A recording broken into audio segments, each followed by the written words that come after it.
Welcome to news alert. Andhra Pradesh రాష్ట్రంలో data ఆధారిత పాలనను మరింత మెరుగుపరిచేందుకు డేటా లేక్ ఏర్పాటుకు శ్రీకారం చుట్టినట్లు సీఎం చంద్రబాబు వెల్లడించారు.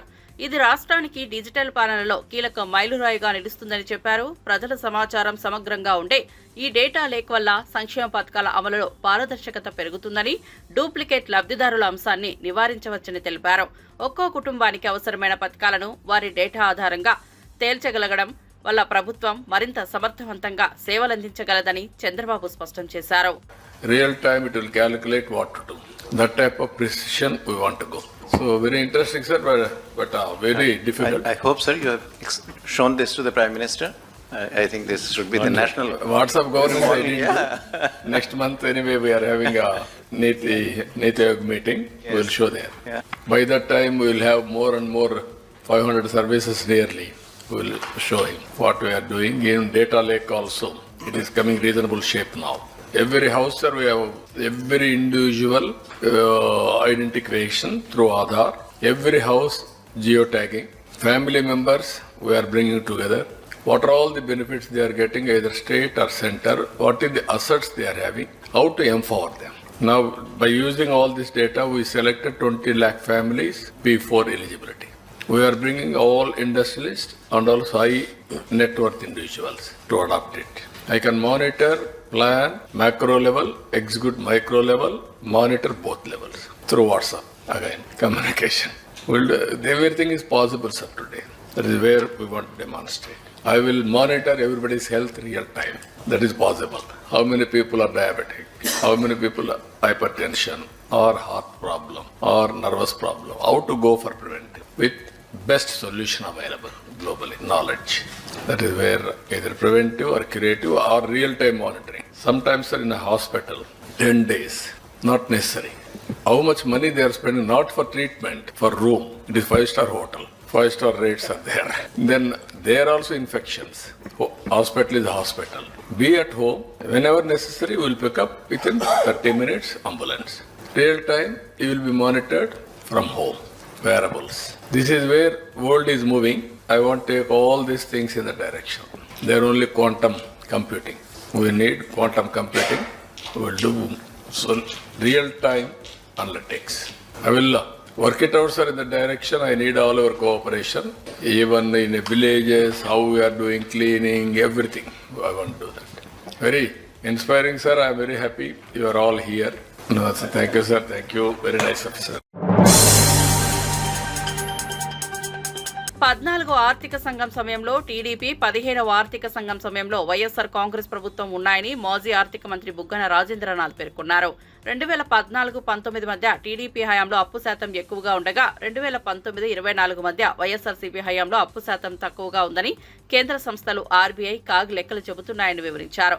అయినా ప్రజలను తప్పుదోవ పట్టించేందుకు టీడీపీ ప్రయత్నించిందన్నారు. ఇప్పటి కూటమి ప్రభుత్వం 10 నెలల్లోనే 90,000 కోట్లు అప్పు చేసిందని, కానీ ఒక్క సంక్షేమ పథకం కూడా ఇవ్వలేదని విమర్శించారు. ఈ డబ్బులతో ఏం చేశారో తెలియాల్సిందిగా అన్నారు. ఒక రాజధాని కడుతున్నారా లేక నగరం కడుతున్నారా ప్రజలకు స్పష్టంగా చెప్పాలంటూ బుగ్గన ప్రశ్నించారు. కాదు, ఇది ఆర్బీఐ చెప్తుంది, సిఏజీ చెప్తుంది, మాస్పీ చెప్తుంది, వివిధ కేంద్ర ప్రభుత్వానికి సంబంధించిన ఇండిపెండెంట్ సంస్థలు చెప్తున్నాయి. అందుకనే 14 లక్షల కోట్లను ఒక రోజు, 13 లక్షల కోట్లను ఒక రోజు, 11 లక్షల కోట్లను ఒక రోజు, మట్కా నంబర్లు కదా, నోటికి ఏదొస్తే అది చెప్పినట్లు చెప్పుకుంటూ ప్రజలందరినీ కూడా తప్పుదోవ పట్టించి ఇది చాలా తప్పు. వాస్తవానికి అసెంబ్లీలో ఈరోజు ఎంత అని చెప్పి వాళ్ళే చెప్తున్నారు ఎంత అప్పు ఉందనేది. కాబట్టి మేము వాస్తవాలన్నీ ముందర చెప్పడం జరిగింది. ఏ పరిస్థితుల్లో నిజాలంటే ఏమి, నిజాలు ఎక్కడి నుంచి చెప్తున్నాము, కేంద్ర ప్రభుత్వానికి సంబంధించిన ఆర్గనైజేషన్స్ నుంచి వచ్చిన ఫిగర్స్ చెప్తున్నాం. కాబట్టి చదువుకున్న వాళ్ళందరూ కూడా ఈ రాష్ట్రంలో దయచేసి మీరు నిజాలేమో కనుక్కోండి. ఊరికి అసత్యాలు ప్రచురించినంత మాట్లాడినా అది మీరు నమ్మొద్దండి. మొన్నటి వరకు మంగళవారము 1000 కోట్లు శ్రీలంక, ఇంకోటి అండి. ఇప్పుడు ఎక్కడైందండి? ఎంతో కన్సర్న్ ఉండే కదా, ఎంతో చాలా దిగులు ఉండే కదా. ఇప్పుడు ఎక్కడ దిగులు లేదా? ఇప్పుడు రోజు చేస్తున్నారు. ఎప్పుడే 90,000 కోట్లు టచ్ అయింది లేదా ఇప్పుడు ఎవరికి?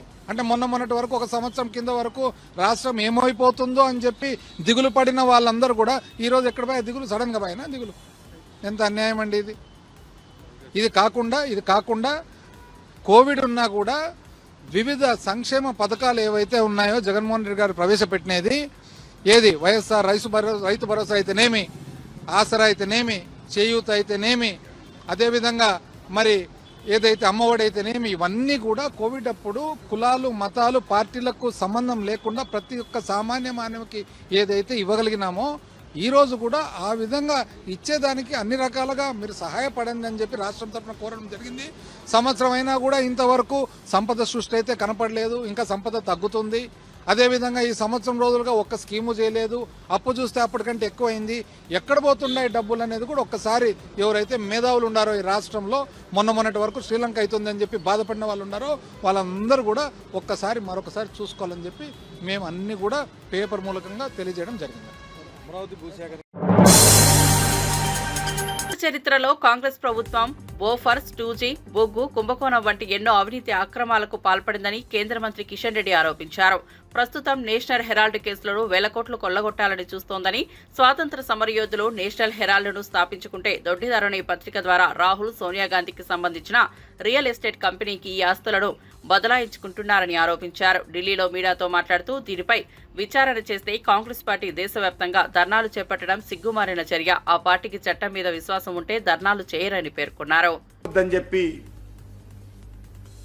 కాంగ్రెస్ పార్టీ దేశవ్యాప్తంగా ధర్నాలు చేయడం అనేటువంటిది సిగ్గుమాలిన చర్య అని సందర్భంగా మనం చేస్తాను. ఏ మాత్రం కాంగ్రెస్ పార్టీకి చట్టం మీద, నీతి మీద, నిజాయితీ మీద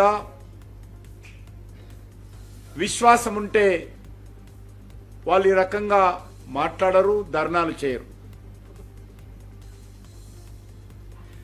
నెహ్రూ కుటుంబానికి దేశాన్ని లూటీ చేయాలనే ఉద్దేశమే తప్ప సేవ చేయాలనేటువంటి ఉద్దేశం లేదు. బోఫార్స్ కుంభకోణం నుంచి ఇవాల్టి నేషనల్ హెరాల్డ్ కేసు వరకు కూడా కాంగ్రెస్ పార్టీ సర్వస్వం అవినీతిమయమే. రాజకీయ వ్యవస్థలను, దేశ రాజ్యాంగ వ్యవస్థలను నిర్వీర్యం చేయడము, దేశాన్ని ఒక అవినీతిమయంగా మార్చడము ఈరోజు మనం స్వయంగా చూస్తున్నాం. అసలు ఈ కేసు ఈరోజు వచ్చింది కాదు. ఈ కేసు కాంగ్రెస్ పార్టీ అధికారంలో ఉన్నప్పుడు నవంబర్ 1, 2012 మన్మోహన్ సింగ్ గారు ప్రధానమంత్రిగా ఉన్నప్పుడు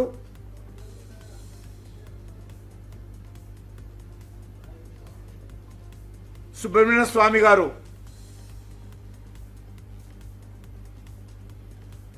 ఢిల్లీ కోర్టులో కేసు వేయడం జరిగింది.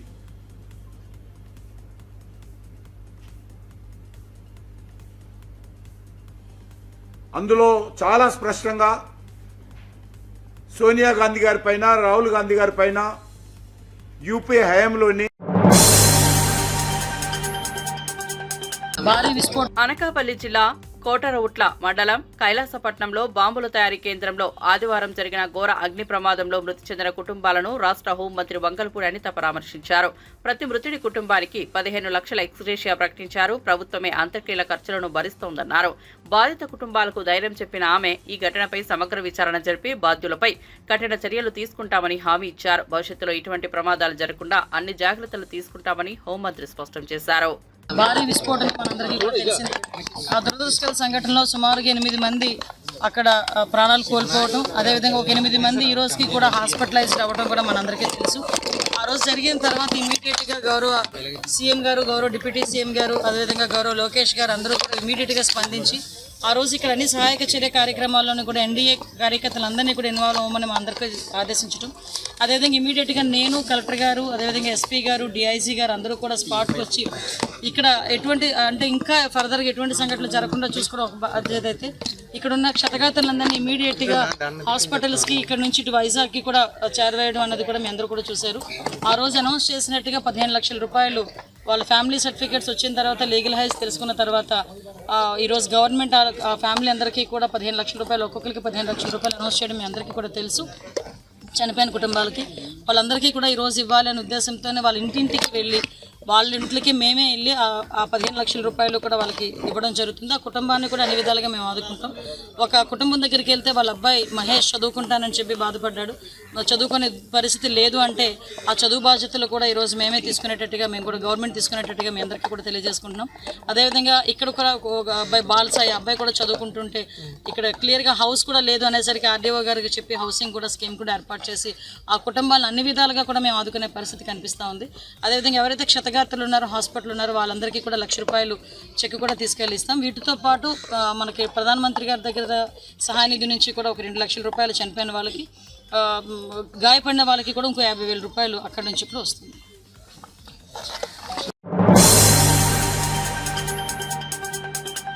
రిపీట్. కర్నూలు జిల్లా దేవనకొండలో బాధిత పొగాకు రైతులను పరామర్శించిన ఆలూరు ఎమ్మెల్యే బూసినే విరూపాక్షి ప్రభుత్వం తీరుపై తీవ్ర అసంతృప్తి వ్యక్తం చేశారు. జీబీఐ కంపెనీ నాసిరకం సరఫరాతో రైతులు మోసపోయారని, ఇప్పటికీ గిట్టుబాటు ధర లేక రైతులు రోడ్డున పడ్డారని తెలిపారు. రైతులకు ₹1 సాయం కూడా ఇవ్వని కూటమి ప్రభుత్వంపై మండిపడ్డారు. రైతు వెన్నుపోటుదారుడు చంద్రబాబు అంటూ విమర్శలు గుప్పించిన ఆయన తక్షణం ప్రభుత్వం రైతులను ఆదుకోవాలని డిమాండ్ చేశారు. ఇప్పుడు రైతులు ఈ పొగాకు తీసుకుని ఎక్కడ పోవాలా? రైతులు గోడాడుతుంటే దీన్ని పట్టించుకున్న నాదడే లేదు. గవర్నమెంట్కి ఏమో ఆ చంద్రబాబు అంటే కూటమి ప్రభుత్వకేమో రైతులంటే పట్టదానికి. ఈ పొగాకు కొనేలేడు. ఎక్కడ పోవాలి రైతులు? 1,20,000 1,50,000 ఖర్చు వచ్చింది అంటున్నారు. గోరు ఇంత బాధపడుతున్నారు రైతులు. ఈ పొగాకు యజమాని వీళ్ళు కంపెనీలు ఏం చేసి కంపెనీలు ఎందుకు చెప్పాలా? ఎందుకు ఈ కంపెనీలు చెప్పుకుంటే అసలు పెట్టేవాళ్ళు కాదు వీళ్ళు. ఈ కంపెనీ వాళ్ళ మీద ఖచ్చితంగా చర్యలు తీసుకొని ఈ కూటమి ప్రభుత్వం ఆ కంపెనీలతో ఖచ్చితంగా రైతులకి ఈ పొగాకు కొనియాలనే విధంగా మేము డిమాండ్ చేస్తున్నాము. ఎందుకంటే మేము కానీ రైతులు మా వాళ్ళందరూ చాలా మంది నా గ్రామంలోనే చిప్గిరి గ్రామంలోనే చాలా మంది పొగాకు పెట్టినారు. ఎందుకంటే నేను ఆ రోజు అడిగినాను, ఎందుకు మీరు పొగాకు పెడుతున్నారు, ఎక్కడ కొత్త పంట అంటుంటే లేదు వాళ్ళే వచ్చి ఆ కంపెనీ వాళ్ళు వచ్చినారు, కంపెనీ వాళ్ళే విత్తనాలు ఇచ్చినారు. ఆ కంపెనీ వాళ్ళే మాకు 15,000 నుంచి 20,000 కింద కొంటామనే విధంగా ఆ రోజు మాట ఇచ్చినారు అని ఈరోజు ఆ కంపెనీ వాళ్ళు ఒక్కరు కానీ ఆ ఫోన్ ఎత్తట్లేదంట. వాళ్ళ పరిస్థితి చాలా దయనీయంగా ఉంది. వెంటనే ఈ పొగాకుని ఈ ప్రభుత్వమే కొనే విధంగానే చేయాలి, లేదంటే కంపెనీలతో కొనిపించాలి విధంగా మేము విజ్ఞప్తి చేస్తున్నాము. ఎందుకంటే రైతు ఎంతో కష్టపడి ఎకరాకి 1,20,000 అంటే ఆశామాషి కాదు. అలాంటిది ఈరోజు రోడ్డును పడినారు పొగాకు రైతులు. వాళ్ళ కంపెనీ వాళ్ళు ఎందుకు చెప్పాలా? అది చెప్పుకుంటే వాళ్ళు ఏదో వేరే పంట వేసుకునే కదా, ఏదో వాళ్ళకి చెప్పి ఆ రోజు ఆశ చెప్పి ఈరోజు పంట పండించినాక ఈరోజు అన్యాయంగా రైతులను రోడ్డు మీద పడేసిన విధంగా ఉన్నారు. కాబట్టి మేము ఈ ప్రభుత్వానికి విన్నపం చేసుకుంటున్నాము. మీకు అంటే రైతులు అంటే మీకు పట్టదు కాబట్టి ఈరోజు రైతు ప్రభుత్వం అంటున్నాడు కదా, చంద్రబాబు రైతు ప్రభుత్వం కాదు, రైతు వెన్నుపోటు దారాడు అతనే. చంద్రబాబు నాయుడు రైతు ప్రభుత్వం, రైతుకు కాదు, రైతుకి వెన్నుపోటు దారాడు ఆయన ప్రతిసారి ఆయన. ఎందుకంటే చూస్తున్నాం మనమేమి పొద్దు చెప్పనక్కర్లేదు. ఎందుకంటే ఆయనకి ఎందుకు ఓట్లు వేసినారో నాకు అర్థం కావట్లేదు. ఆయన ఈఎంలు అంటారు, అదేవిధంగా ఏమో చెప్తున్నారు. కానీ సామాన్యంగా రైతులు మాత్రం చంద్రబాబు నాయుడుకి ఓటేయరు. ఎందుకంటే ఆయన రైతు వెన్నుపోటు దాడు. ఆయన రైతుకు మేలు చేసి ఎప్పుడు చేయలేదు. ఇప్పుడు చూస్తున్నాం కదా, రైతుకి 20,000 ఇస్తామని 2 అయిపోయి కదా. ఫస్ట్ బడ్జెట్ అయిపోయింది, రెండో బడ్జెట్ అయిపోయింది. రెండో బడ్జెట్ ఏమో ఇచ్చింది, మే నెలలో ఇస్తామనేది. ఇంతవరకు దానికి అసలు ఇంత ఇస్తాము, ఇంత పలాంటి రైతుకి ఇంత ఇస్తాము అనే విధంగా ఇంకా డేటా కానీ సేకరించలేదు ఆయన. నేషనల్ హెరాల్డ్ కేసులో ఒక కుటుంబం చేసిన అవినీతి దాగడానికి కోర్టులను, చట్ట వ్యవస్థను గౌరవించకపోవడం అత్యంత దురదృష్టకరమని బీజేపీ రాష్ట్ర ప్రధాన కార్యదర్శి కాసం వెంకటేశ్వర్లు పేర్కొన్నారు. రాహుల్, సోనియా గాంధీ కోర్టులు తమ తప్పులను ప్రశ్నించవద్దన్నట్లుగా వ్యవహరిస్తున్నారని, వారిపై కేసులు పెట్టి జైల్లో వేయాలని బీజేపీ ఎప్పుడూ ప్రయత్నాలు చేయలేదన్నారు. పార్టీ కార్యాలయంలో నిర్వహించిన మీడియా సమావేశంలో ఆ పార్టీ సీనియర్ నేత ప్రకాష్ రెడ్డితో కలిసి మాట్లాడుతూ అవినీతి ఆరోపణలు ఎదుర్కొంటున్న వారిపై చట్టపరమైన సంస్థలే విచారణ చేస్తున్నాయని, ప్రజలను మోసం చేసే అక్రమ పద్ధతుల్లో ప్రజల సొమ్మును వాడుకోవడం, కాంగ్రెస్ పార్టీ కార్యకలాపాల కోసం ఖర్చు పెట్టడం వారికి పరిపాటిగా మారిందని విమర్శించారు. ఇది పరిపాటి అయింది. దాన్ని తప్పించుకోవడం కోసం ఇవాళ గగ్గోలు పెడుతూ కాంగ్రెస్ పార్టీ దేశవ్యాప్తంగా నిరసనలు, దేశవ్యాప్తంగా ధర్నాలు, ఈడీ ఆఫీస్ ముందల, సిబిఐ ఆఫీస్ ముందల ఎందుకు చేస్తున్నారు? ఏమి ఆలోచనతో చేస్తూ ఉన్నారు? రాజ్యాంగ సంస్థలు అనేటువంటి ఒక ఆలోచన కూడా లేకుండా రాజ్యాంగానికి వ్యతిరేకంగా పొద్దున్నేసి ఒక పుస్తకం పట్టుకొని నేను రాజ్యాంగాన్ని రక్షిస్తా అని చెప్పేసి ప్రతి మీటింగ్లో చెప్తూ నిన్న మొన్న గుజరాత్లో వాళ్ళ సభ పెట్టుకొని న్యాయం కోసం మాట్లాడతాం, సామాజిక న్యాయం కోసం మాట్లాడతాం, మాది న్యాయపత అని చెప్పిండు. ఇలా అదే కోర్టులు ఇచ్చేటువంటి ఉత్తర్వులను మేము అతీతులం, మాకు సంబంధం లేదు అని చెప్పేసి వీళ్ళ ధర్నాలు చేసేటువంటి ప్రయత్నం చేస్తాము.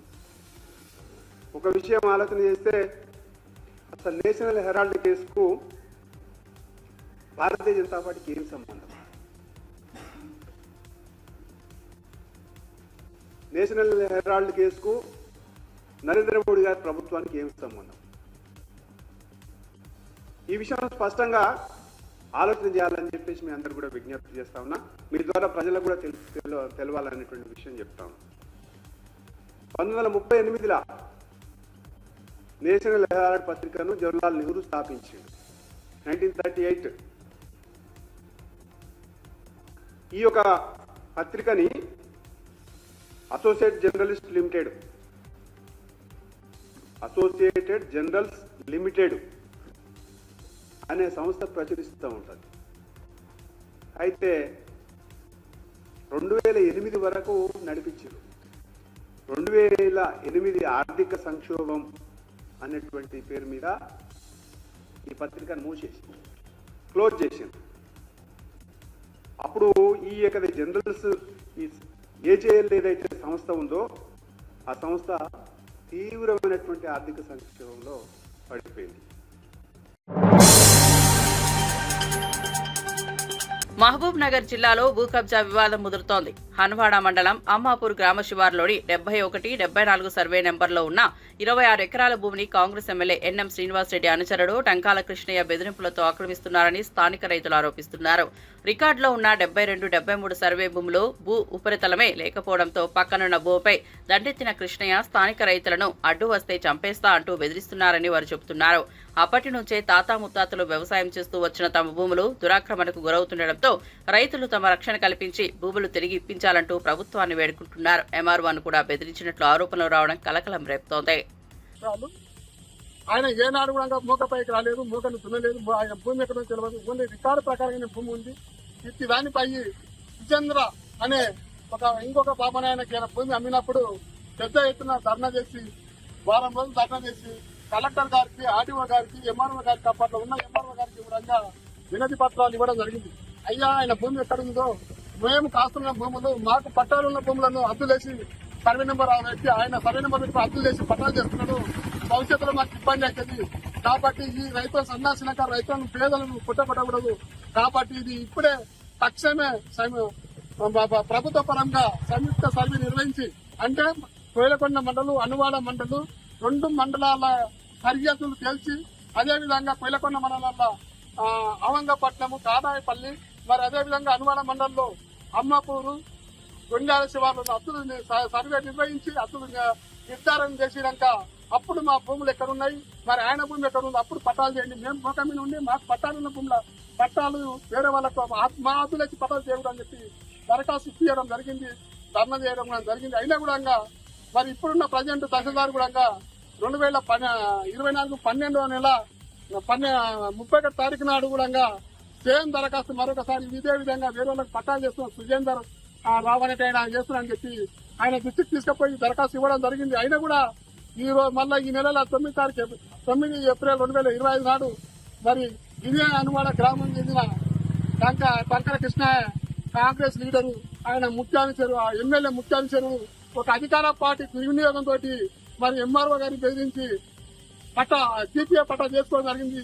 ప్రధానంగా జీపీఏ పట్టా చేసుకుంటున్నాం. ఎందుకంటే ఆయన ద్వారా ఇంకోరికి అనిపించి మరి పట్టణంలో ఉన్న గుండాలకు అనిపించి వీళ్ళను భయం ప్రాంతం చేసి ఒకరిద్దరిని చంపడానికి కూడా ఎన్నికలేదు. కాబట్టి వారి భూమి చేలే వరకు కూడా మరి 72, 73 భూములు ఎక్కడున్నాయో చేలే వరకు అతి భూమిని జీపీఏ చేసిన పట్టా భూములను బ్లాక్ లిస్ట్ లో పెట్టి వీళ్ళకి న్యాయం చేస్తారని చెప్పి ఈ రోజు తెలంగాణ వ్యవసాయ విద్యాలయ యూనియన్ ఆధ్వర్యంలో మరి ఎంఆర్ఓ గారికి మెమోరాండం ఇవ్వడం జరిగింది.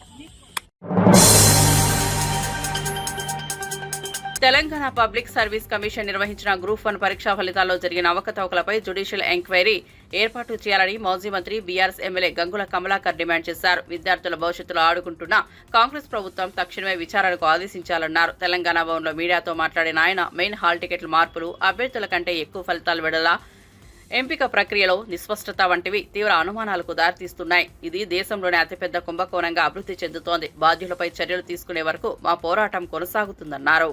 ప్రతిపక్ష బాధ్యతగా ప్రజలకు న్యాయం చేయాలని చెప్పేసి కూలంకషంగా చర్చిస్తే అందులో క్లియర్ గా ఆధారాలతో సహా ఈరోజు కౌశిక్ రెడ్డి బహిర్గతం చేయడం జరిగింది.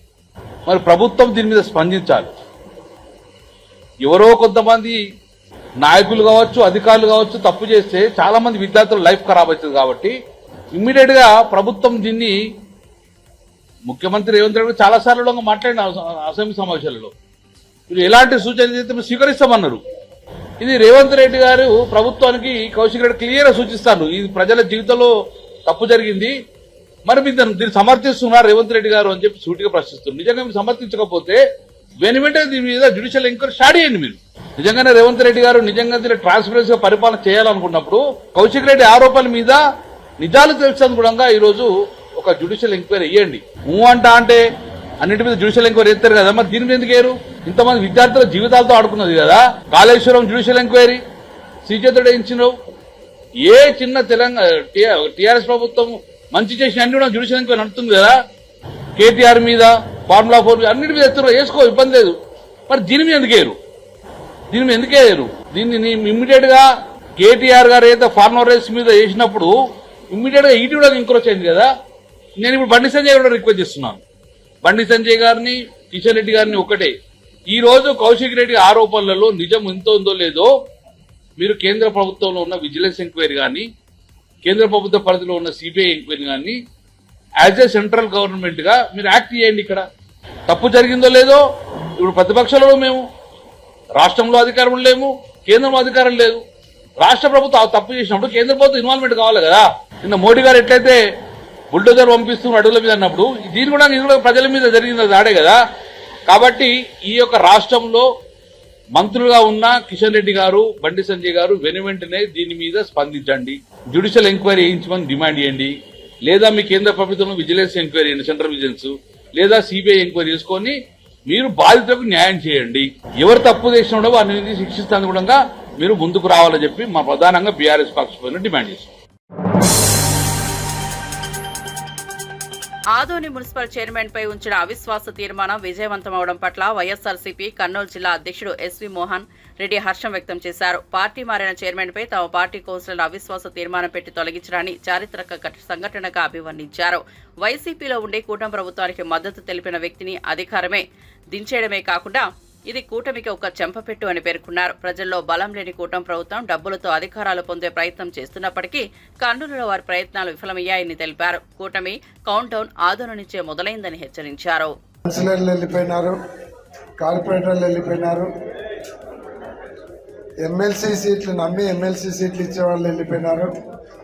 కానీ అతి ప్రతిష్టాత్మకమైనటువంటి రాజ్యసభ సీట్లు ఇస్తే కూడా వాళ్ళు కూడా వెళ్ళిపోయినారు. కానీ ఒక్క సాయి ప్రసాద్ రెడ్డి సైన్యం మాత్రమే ఇక్కడ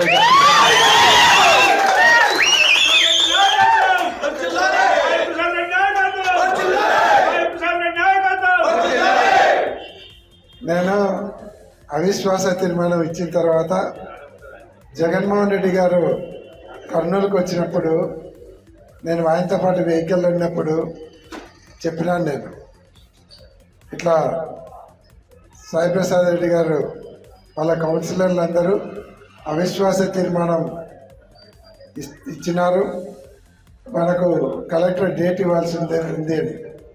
అంటే అందరూ ఉండారా, మీకు కావాల్సినటువంటి సంఖ్యాబలం ఉందా అని అడిగితే ఉంది అన్నాడు. వాళ్ళందరినీ నిలబెట్టుకోగలుగుతారా, వాళ్ళందరిలో మళ్ళీ ఎవరన్నా పోతే ఇబ్బంది అవుతుంది కదా అన్నాడు. నేను కూడా మామతో మాట్లాడినప్పుడు అన్నాను, మామ ఆలోచించు, ఇది స్టేట్లో ఫస్ట్ టైం అవుతుంది, మనం ఇచ్చిన తర్వాత ఎవరైనా పార్టీ మారి పొరపాటున మనం ఫెయిల్యూర్ అయితే మనకు చాలా పార్టీకి ఇబ్బంది అవుతుంది, నీకు ఇబ్బంది అవుతుంది. ఒకసారి ఆలోచించంటే ఒకటే మాట చెప్పినాడు, నా కుటుంబ సభ్యుల మీద నాకు ఎంత నమ్మకం ఉందో మా కౌన్సిలర్ల మీద అంత నమ్మకం. నేను జగన్మోహన్ రెడ్డి గారు అడిగినప్పుడు అదే చెప్పినాను. సాయిప్రసాద్ రెడ్డి గారు చాలా నమ్మకంగా ఉన్నారు. వాళ్ళు నో కాన్ఫిడెన్స్ మోషన్ లెటర్ ఇవ్వడానికి వచ్చినప్పుడు కర్నూలులో కూడా నేను వాళ్ళని కలిశాను. వాళ్ళందరూ కూడా సాయిప్రసాద్ రెడ్డి గారిని కాదని ఒక ఇంచు కూడా పక్కకు పోయేటువంటి పరిస్థితి కనపడలేదు. మాకైతే నమ్మకం ఉందన్న, తప్పకుండా అవిశ్వాస తీర్మానం గెలుస్తామని జగన్మోహన్ రెడ్డి గారికి చెప్పినప్పుడు ఆయన సాయాన్ని అయితే సాధిస్తానులే అన్నాడు. తెలంగాణలో ఉమ్మడి కుటుంబాల సంస్కృతి పెరగాలని మంత్రి జూపల్లి కృష్ణారావు అన్నారు. నిజామాబాద్ జిల్లా ఆరుమూరు పట్టణంలో ఆయన పర్యటించారు. మామిడిపల్లిలో సన్నబియ్యం లబ్ధిదారుల కుటుంబంతో కలిసి సహంపక్తి భోజనం చేశారు. అనంతరం ఆయన మాట్లాడుతూ ఆ కుటుంబాన్ని చూస్తే బలగం సినిమా గుర్తుకొస్తోందన్నారు.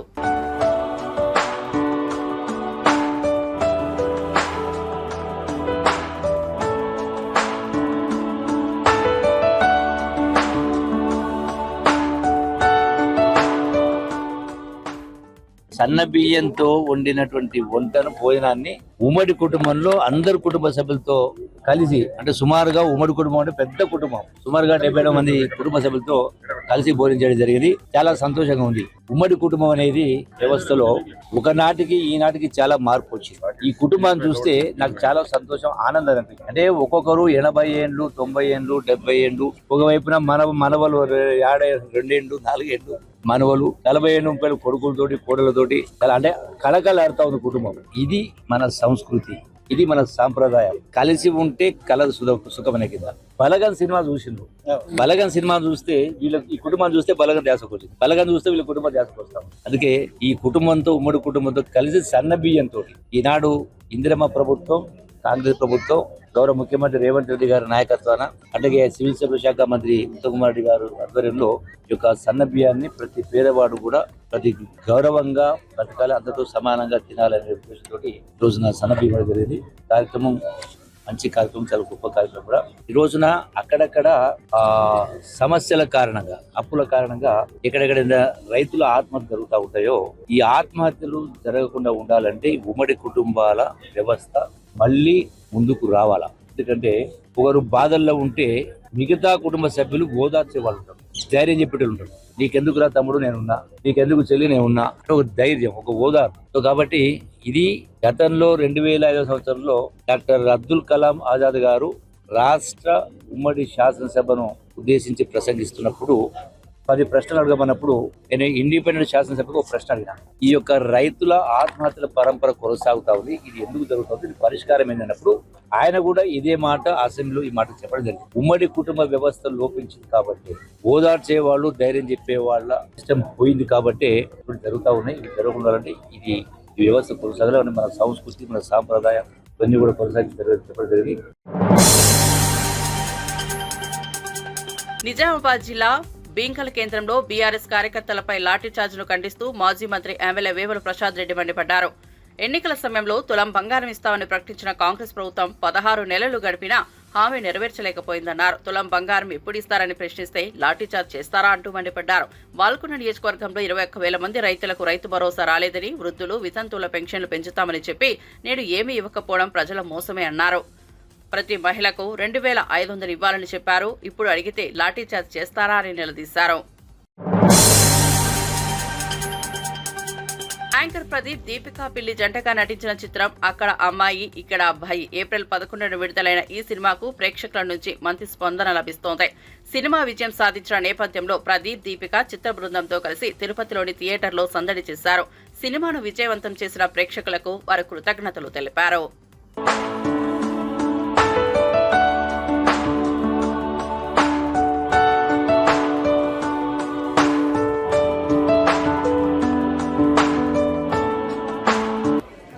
చాలా చాలా హ్యాపీ, ఎందుకంటే మా సినిమా ఏప్రిల్ 11న అక్కడమ్మ ఇక్కడ అబ్బాయి సినిమా రిలీజ్ అయింది. అండ్ రిలీజ్ అయిన ఈ 4-5 రోజులుగా ప్రతి చోట అద్భుతమైన స్పందన. మా అందరికీ ఆనందకరమైన విషయం ఏంటంటే చాలా రోజుల తర్వాత ఫ్యామిలీ ఆడియన్స్ థియేటర్కి వచ్చి మనసారా నవ్వుకుంటున్నారు, హ్యాపీగా ఎంజాయ్ చేస్తున్నారు ఈ సినిమాని. థియేటర్ నుంచి బయటకు వచ్చిన ప్రతి ఒక్కరు చెప్తుంటే మా అందరికీ చాలా ఆనందంగా ఉంది. సో ఈ ఆనందాన్ని మేము ప్రత్యక్షంగా చూడాలి అండ్ వాళ్ళందరూ ఎలా ఆనందిస్తున్నారు, ఈ సినిమాని ఎలా ఎంజాయ్ చేస్తున్నారో చూద్దామని ప్రతి ఊరు రావడం జరుగుతోంది. అండ్ ఈరోజు మన అద్భుతమైన తిరుపతికి రావడం జరిగింది. సో స్వామివారి సన్నిధానంలో ఉన్న ఈ అద్భుతమైన మా ఈ థియేటర్లో ఇంతమంది ప్రేక్షకులు వచ్చి ఈ సినిమా చూస్తున్నారు. మేము ఎక్కడి నుంచో ఉండి వాళ్ళకి థ్యాంక్స్ చెప్పడం కాదు, వాళ్ళ ఊరు వచ్చి వాళ్ళ థియేటర్లో మా సినిమా చూస్తున్న వాళ్ళందరికీ థ్యాంక్స్ చెప్పాలనిపించింది మాకు. సో మా అక్కడమ్మాయి ఇక్కడ అబ్బాయి అనే సినిమా ఈరోజు ఇంత సక్సెస్ఫుల్గా రన్ అవుతుందంటే దానికి కారణం ప్రేక్షకులు. సో అందుకే అన్ని చోట్ల ఆల్రెడీ మా వాళ్ళు జనం మెచ్చిన సినిమా అని దీనికి ట్యాగ్ ఇచ్చినారు. సో ఆ ట్యాగ్ ఇచ్చిన వాళ్ళందరికీ చాలా చాలా థ్యాంక్స్. అండ్ ఈరోజు ఇంతమంది రెస్పాండ్ అవుతున్నారు ఈ సినిమాకి అండ్ వాళ్ళు చూడడమే కాదు వాళ్ళ ఫ్రెండ్స్కి ఫ్యామిలీ మెంబర్స్కి కూడా చెప్తున్నారు మంచి సినిమా ఉందని. సో అంతకంటే హెల్ప్ ఇంకేం లేదు మా సినిమాకి. సో అలా హెల్ప్ చేస్తున్న వాళ్ళు, సపోర్ట్ చేస్తున్న వాళ్ళందరికీ, ఎందుకంటే ప్రేక్షకులు చూసి చప్పట్లు కొట్టి ఇళ్ళలేస్తే అవే మాకు రివ్యూలు, అవే మాకు రేటింగ్లు. అండ్ ఇలాంటి ఒక మంచి విషయాన్ని, మంచి సినిమా, ఒక అచ్చ తెలుగు టైటిల్తో, అక్కడమ్మ ఇక్కడ బ్యాండ్ టైటిల్తో వచ్చిన ఒక తెలుగు సినిమా రీసెంట్ టైమ్స్లో ఇలా 60 ఏళ్ళ వాళ్ళు, 50 ఏళ్ళ వాళ్ళు, చిన్నపిల్లలు అందరూ కలిసి థియేటర్లో కూర్చుని ఒక క్లీన్ నీట్ ఎంటర్టైనర్ని ఎంజాయ్ చేస్తున్నారు అంటే మా అందరికీ చాలా ఆనందం అనిపించింది. వాళ్ళ మొహాల్లో చిరునవ్వు చూస్తే చాలా, అది స్క్రీన్ సైజ్ ఏదైనా పర్లేదు మాకు, అది టీవీ సైజ్ అయినా స్క్రీన్ పెద్దదైనా కూడా మాకు తెలిసింది అదొకటే, వాళ్ళని నవ్వించడం, వాళ్ళని ఎంటర్టైన్ చేయడం. సో అదే పనిలో ఉన్నాం మేమంతా. లేదు సార్, అంటే నిజంగా ఈ కథ అనుకున్నప్పుడు, కథ మొదలు పెట్టినప్పుడు మా డైరెక్టర్లు భరత్ గారు అండ్ నితిన్ గారు ఈ కథ మాకు చెప్పినప్పుడు కథతో పాటే ఈ టైటిల్ చెప్పారు నాకు, అక్కడమ్మ ఇక్కడ అబ్బాయి అని. సో అది విన్న వెంటనే మా అందరికీ చాలా తెలియని నా టైటిల్ ఎంత పవర్ ఉందో, పవర్ స్టార్ గారి టైటిల్, మొట్టమొదటి సినిమా టైటిల్ అది. అండ్ మేము చాలా జాగ్రత్తగా ఆలోచించాము. ఇది టైటిల్ పెట్టి ఫేమస్ చేద్దామని ఎప్పుడు అలా ఉద్దేశంతో చూడలేదు మేము. ఈ కథలో బైర్లంక అనే ఊర్లో ఉండే ఆ రాజకుమారి, అక్కడ అమ్మాయి